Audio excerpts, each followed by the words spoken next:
नमस्कार मित्रांनो, सहकारी बँका आणि पतसंस्थांच्याच दृष्टिकोनातून अजून एक विषय आपल्या सगळ्यांसमोर मांडतो.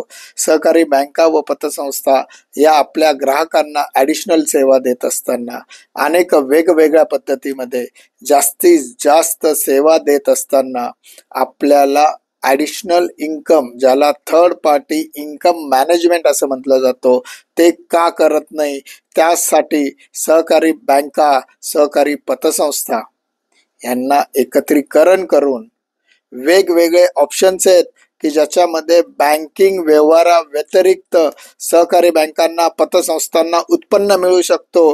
त्या उत्पन्नातून त्या सहकारी बँका, पतसंस्था चालू शकतात आणि बँकिंग व्यवहारातल्या उत्पन्नावर ते प्रॉफिट बुक करू शकतात आणि बुक झालेल्या प्रॉफिटवर ते आपल्या सभासदांना डिव्हिडंड देऊ शकतात.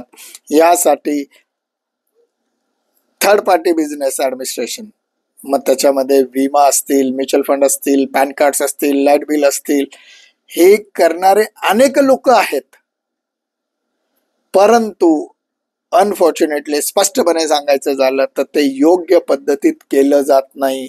सेवा उद्योगावर जास्तीत जास्त लक्ष आपल्या सरकारने देणं गरजेचं आहे. आज इथंच थांबतो. स्वाभिमानाने बोलूया. मी मध्यमवर्गीय. नमस्कार. जय हिंद, जय महाराष्ट्र.